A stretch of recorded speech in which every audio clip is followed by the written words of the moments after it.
I filmed my family's response when they believed I was gone, and it changed how I see them forever. It began as a foolish prank, a reckless idea that seemed clever at 19, but turned catastrophic as the fallout unfolded. I was back from college for winter break, feeling like a stranger in my own home. My older brother, Ethan, had just proposed to his flawless fiancée, Claire, a pharmacist with a wealthy background and a smile that drew every eye. They dominated dinner conversations with talk of wedding plans, while Mom scribbled notes like she was orchestrating a grand event. My younger sister, Leela, was the family's pride, straight-A student since grade school, captain of the lacrosse team, and already courted by top-tier universities as a junior. She made everything seem easy: perfect grades, sports accolades, and volunteering at the local food bank. Meanwhile, I was the overlooked middle child, barely passing my first year of college with a 2.3 GPA. I'd changed majors 4 times, lost my merit scholarship, and was debating quitting school to join my friend's cousin's auto shop. Every talk with my parents ended with them pressing me about my future. At dinner, they forgot my birthday. Again, it was December 17th, my 20th birthday, and no one acknowledged it. Dad rambled about Ethan's new role at the ad agency. Mom showed our neighbor pictures of Leela's latest debate team victory. I sat there, picking at my lasagna unseen. When I mentioned my psychology professor praising my recent paper,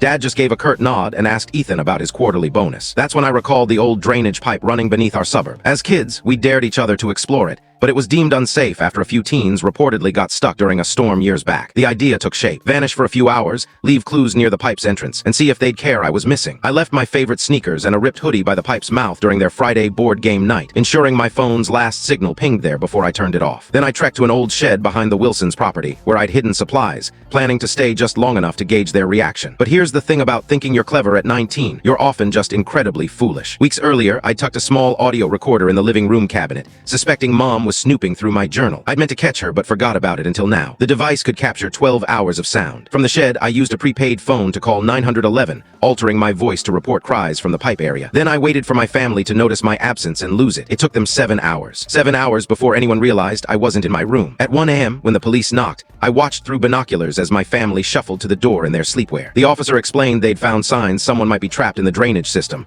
and a rescue team was on its way. I expected tears, Mom sobbing uncontrollably, Dad frantic with worry, like in some dramatic film. Instead, Dad calmly offered the officer tea. The recorder caught every word they said next. "How long has your son been gone?" Officer Daniels asked, settling at our kitchen table like it was a casual visit. I heard the familiar groan of our wooden floorboards, the faint hum of the fridge in the background. "We're not certain," Mom said, using the same tone she reserved for discussing my bad grades, calm but tinged with frustration. "He's been challenging lately. We figured he was sulking in his room as usual." The word *challenging* stung like a jab. I was grappling with anxiety, feeling like a shadow in my own family, but to them I was just a problem to handle, not a person to understand. "Has he shown any troubling behavior recently?" Officer Daniels pressed, his pen scratching against his notepad. "Any mention of harming himself or leaving?" "Not outright," Dad said, and I could imagine him leaning back in his chair like he did during serious talks. "But he's been overly theatrical lately, always craving attention since he was young. Some kids are just wired that way. Every issue's a catastrophe." My gut churned as he reduced my real struggles to attention-seeking antics. Every time I tried to share my feelings of being lost, they brushed it off as overreacting. "What about his school performance?" the officer asked. "Academic stress can sometimes play a role. He's flunking out of college," Ethan chimed in, and I heard him rummaging in the kitchen, probably grabbing a snack like this was just another late-night chat. "Got put on academic probation this term, keeps talking about quitting school altogether." "That must be tough on everyone," Officer Daniels said neutrally. "It is," Mom agreed, letting out a heavy sigh. "We've poured so much into his education, and he just throws it away. $42,000 a year, and he treats it like nothing." Her words framed my academic struggles as a personal betrayal of the family's budget, not a young adult trying to find his way. "I need to ask a hard question," Officer Daniels said, his tone growing grave. "Given his recent behavior, is there any chance he might hurt himself?" The silence that followed felt endless. I held my breath, waiting for them to defend me, to say I'd never hinted at self-harm, that I was just navigating a tough phase like countless students. "Truthfully," Mom's voice was barely audible, "we've been concerned about his mental health for a while. He seemed more erratic since coming home from school, sleeping all day, up all night, barely joining us for meals." Erratic. The word burned like a brand. My disrupted sleep and lack of appetite, clear signs of anxiety, were twisted into proof of instability. "He failed most of his classes this term," Ethan added,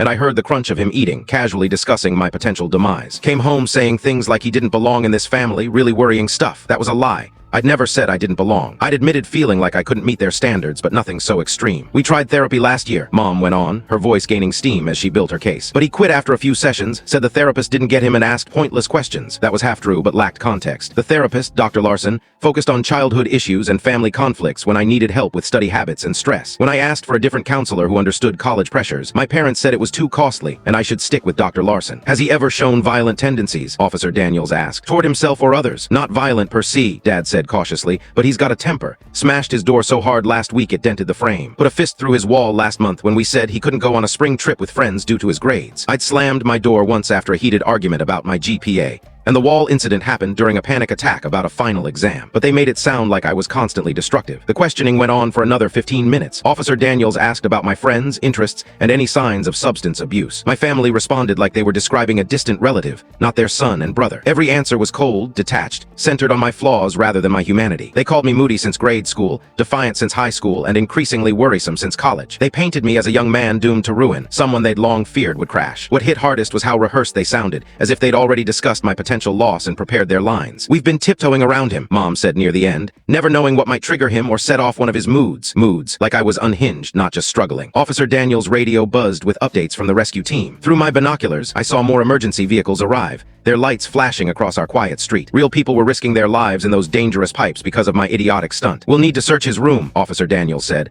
Sometimes we find hints about someone's mindset or plans. Of course, Dad said instantly. Whatever you need. I watched them escort the officer upstairs, their steps echoing on the staircase I'd run up as a kid. They were about to dig through my private space, searching for signs I'd planned to disappear or worse. The recorder kept rolling as they returned to the kitchen. Poor officer, Mom said once they were alone, dealing with this on a Friday night. At least they're thorough, Ethan replied, even if we all suspect what probably happened. What do you mean? Leela asked, her voice small. She'd been silent during most of the interview, likely scared and confused. Come on, Leela, Ethan said gently but firmly. You've seen how he's been mood swings, isolating himself, saying he's not good enough for us. This was probably bound to happen. My stomach dropped. My sister made a choked sound, maybe a sob. You think he hurt himself? I think he's been begging for help for months, Mom said, using her teaching tone, and we did what we could. But you can't force someone to accept help. Too, her calm certainty chilled me. She wasn't just guessing about my fate, she was justifying it, accepting it. Should we call Aunt Linda and Uncle Mark? Leela asked, crying. They should know. Not yet, Dad said quickly. Let's wait for the search results. No need to alarm everyone until we have facts. I mean, Mom said slowly, her tone shifting to something calculated, maybe this is a silver lining. The silence that followed was crushing. Even through the recording, I felt the weight of those words settle over the room. What do you mean? Ethan asked, his voice wary. Think practically, Mom continued, her confidence growing. He's been a challenge since middle school. Therapy alone cost us thousands. Now he's failing college we're paying $42,000 a year for. Mom, Leela gasped, her voice breaking. I'm just saying, Mom pressed, defensive but firm, we've done everything possible. Tutors in high school, test prep courses, counseling for his anxiety. We tried medication for his focus issues. She paused, and I heard dishes clinking like she was tidying up while discussing my demise. Nothing stuck. He resists every effort we make. He's just damaged, Dad said bluntly. Some people have something off in their wiring. We could spend another $100,000 on school and therapy and he'd still end up nowhere. Damaged.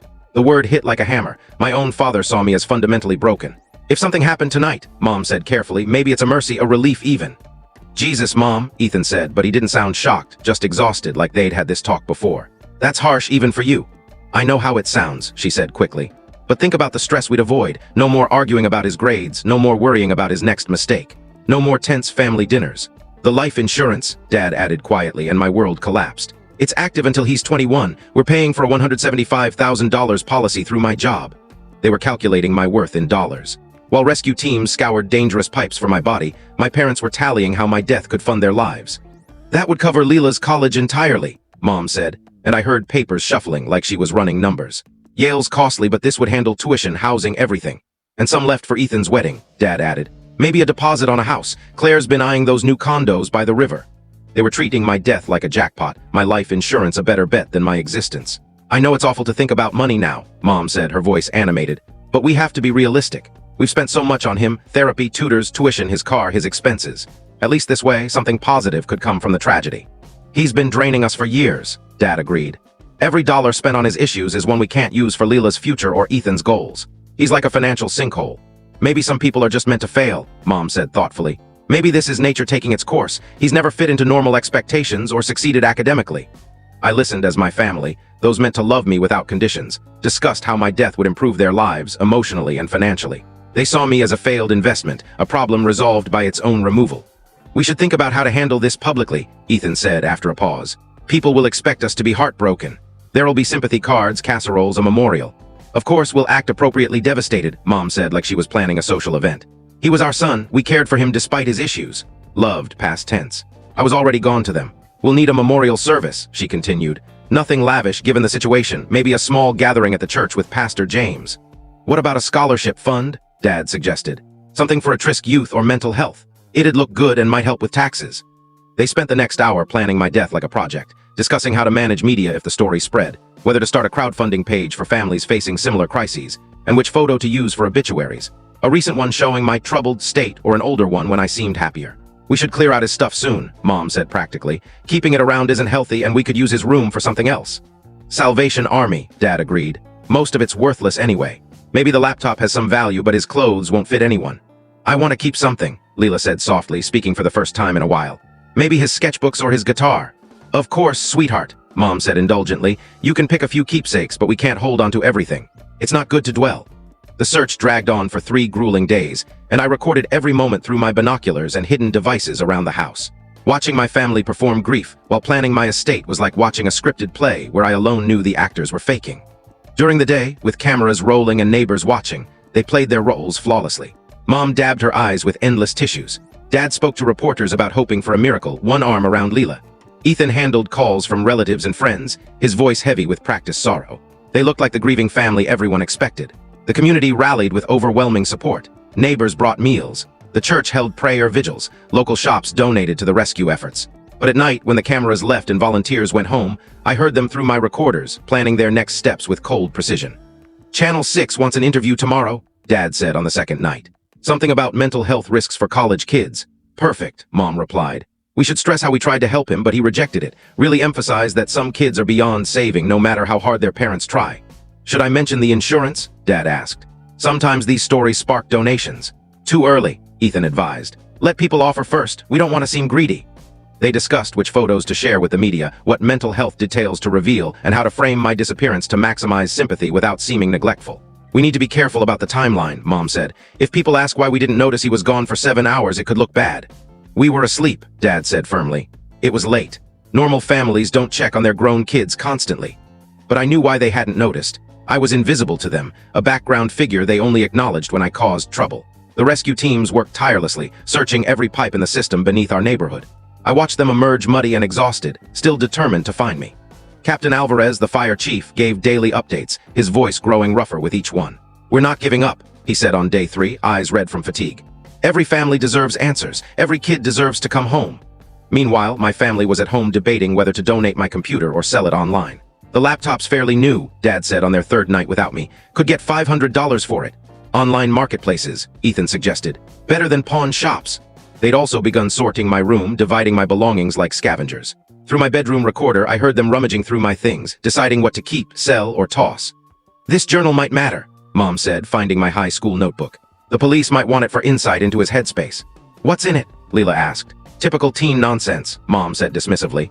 Whining about being misunderstood, dreams about his future, some bad poetry.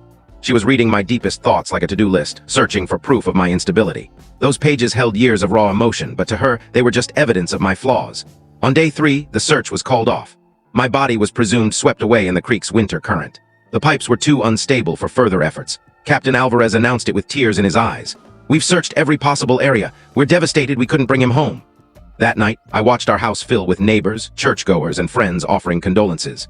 They brought enough food to feed a crowd. People hugged my parents, whispered sympathies, and vowed to pray for us. My family played their parts, thanking everyone with somber gratitude, speaking of the community's support in their time of grief. But after the last guest left, I heard Dad crack open a beer and Mom start a load of laundry. The sounds of relief were unmistakable. The act was over and they could finally relax. Thank goodness that's done, Mom said from the laundry room. I don't think I could have kept up the morning mother routine much longer. It was draining, Dad agreed. All those people expecting us to be wrecks, like we're supposed to collapse just because he finally did what we all expected. That night, while they were at a late meeting with Pastor James to plan my memorial, I slipped back into the house through a basement window I'd left unlatched. My childhood home felt alien now, every familiar corner tainted by their true feelings. I moved silently, collecting my recorders and a few belongings I couldn't leave behind. My hands trembled as I packed a bag with clothes, my laptop, and the little cash I'd saved from my part-time job. Before leaving, I sat at my desk and wrote a note on the stationery Leela gave me for my 18th birthday. I know what you really think of me. Goodbye for good. I left it on my pillow, knowing they'd find it when they cleared my room. Let them wonder if I'd been alive all along. Let them question every word they'd said about my death's benefits. By morning, I was on a bus to Seattle, Washington, with $250, a bag of clothes, and a phone full of recordings proving my family saw me as a burden, not a person worth loving. I chose Seattle because it was far enough to vanish but big enough to blend in. Plus, Washington had a reputation for welcoming those starting anew, perfect for someone who'd staged their own death to escape. The 40-hour bus ride, with stops in Minneapolis, Boise, and Spokane, was spent staring at landscapes I'd never seen, feeling both terrified and free. For the first time, no one knew where I was or what I should do. The liberation was dizzying. In Seattle, I rented a small room in a shared house in the industrial district, filled with writers, baristas, and others running from or toward something. No one pried into my past, or why a 19-year-old was alone so far from home. I got a job at a distribution center, sorting packages and tracking shipments. The work was repetitive and grounding, exactly what I needed while processing the betrayal of my family's words. My boss, Javier, a 42-year-old ex-Navy guy, saw potential in everyone. "You're sharp," he told me after a month. "You don't have to sort boxes forever if you don't want to." He was right. I found I was good at logistics, spotting patterns in delivery routes and optimizing workflows. Within 6 months, I was promoted to shift supervisor. For the first time, I was succeeding without constant judgment. Javier and my coworkers valued my work, not my failures. I started evening classes at a community college, working toward a GED and a degree in operations management. The supportive environment was a stark contrast to the pressure of my old university. But healing wasn't easy. Some nights I woke up hearing Mom's voice saying, "A silver lining." Other times, I rehearsed confrontations that would never happen. I began therapy with Dr. Emily Tran at the college, who specialized in family dynamics. Unlike Dr. Larson, she listened, focusing on my needs. "It sounds like you were never allowed to be you," she said. "You were judged against others' standards, not valued for who you are." She helped me see my family's reaction was about their limitations, not mine. Their inability to love without conditions, their need to maintain a perfect image. "Some people only love when it's easy," she said. "When it benefits them, that's not love, it's selfishness." For 2 years, I avoided social media, news from home, anything that could trigger memories. I built a new life, becoming someone reliable, not the broken kid my family discarded. My coworkers and classmates knew me as the guy who showed up early, solved problems, and made them laugh. They didn't know my past, and I liked it that way, until Leela found me. She'd used her college savings to hire a private investigator on her 18th birthday, tracking me through my GED records, job history, and college enrollment across 3 states to my Seattle doorstep. When I opened my door one April evening, expecting a food delivery, my sister stood there with a folder of papers and photos. She'd grown taller, her hair cropped shorter, her eyes more serious, but still my sister. "I knew you weren't gone," she said, collapsing in tears. I froze, torn between hugging her or shutting the door. Part of me wanted to deny knowing her, but her sobs cracked the wall I'd built. I invited her in, made tea, and we sat awkwardly in my tiny room like strangers sharing a past. "I never agreed with them," she said, clutching her mug. "I argued with Mom and Dad every day after you vanished. I knew you were out there." She shared what happened after my disappearance. The family unraveled within months. The community turned on my parents when neighbors noticed their odd behavior during the search. Mrs. Jenkins from across the street mentioned Mom's calm demeanor, while volunteers organized efforts. People questioned why they weren't searching, why they focused on interviews instead of hope. "Mom and Dad split up within 9 months, Leela said, staring at her tea. "They blamed each other for pushing you away.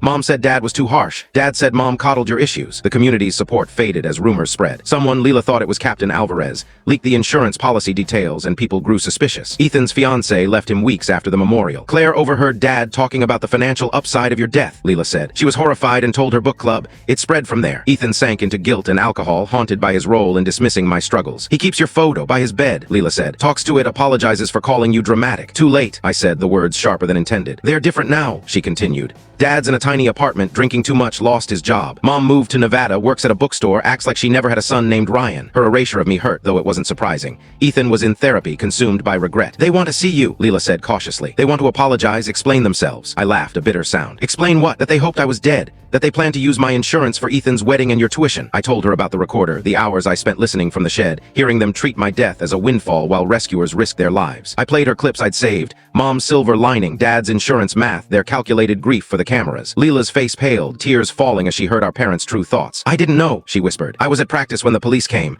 They told me you were likely gone and we had to be strong." I believed her. At 16, she'd been wrapped up in her world, not privy to their cold discussions. "I kept saying you were alive," she said. "I made them keep your room untouched. I put up flyers even after the search ended. They got mad, said I was in denial." She'd fought them, even risking her college fund to hire a detective. When she suggested it, Dad threatened to have her committed. "That's when I knew something was off," she said. "What parents stop their kid from looking for their sibling?" We talked until dawn, both drained but unable to stop. She shared her high school years, her Yale acceptance, her goal to study family counseling. I told her about my job, my friends, my quiet Seattle life. We avoided talking much about our parents. The wound was too fresh. "What do you want from me?" I asked as sunlight hit my windows. The question sounded cold, but I needed clarity. "Nothing," she said instantly. "I just had to know you were okay, that someone in our family never stopped loving you, never stopped searching." Her words loosened something in me I'd guarded for years. "What should I tell them?" she asked as she prepared to leave. "About finding you?" I thought long, watching the morning commuters outside. Part of me wanted her to brag about my new life to make them regret their choices. Part wanted silence to leave them in doubt forever. Tell them I forgive them, I said finally, but I'll never trust them again. Tell them I'm happy, healthy, and where I belong. Will I see you again? She asked, hopeful. Maybe, I said, after you graduate if you respect my boundaries about them. She hugged me, the first family affection in years, and promised to keep my secret. She'd stop fighting our parents about my fate, letting them believe what they wanted. I won't say I found you unless you want me to, she said. This is your life now. After she left, I felt drained but lighter, knowing one family member had truly mourned me, had searched relentlessly. It didn't erase the pain, but it helped. 6 months later, a package arrived, no return address, postmarked Seattle. Inside was a clipping about Dad's death from liver failure, 3 years after my staged disappearance. He drunk himself to death, unable to bear the guilt and community scorn. The obituary was short. James Michael Carter, 53, passed away at City Hospital after a prolonged illness. Survived by daughter Leila Carter of New Haven, Connecticut, son Ethan Carter of Dayton, Ohio, and son Ryan Carter, whose whereabouts are unknown. I read it multiple times, waiting for grief, anger, or closure. I felt nothing, just a void where family ties should have been. The article noted private services, with donations suggested to a mental health charity, likely Leila's idea. Mom didn't attend per Leila's text. She'd cut off everyone, living in Nevada under her old name, claiming she'd never had kids. Dad died alone except for me and Ethan, Leila wrote. Even his siblings barely came. 2 years later, Leila graduated top of her class from Yale, studying psychology and counseling. I watched her commencement online, proud but hidden in Seattle. Mom was there, looking aged beyond her 57 years, her hair white, her frame shrunken. She kept scanning the crowd, maybe sensing I was alive.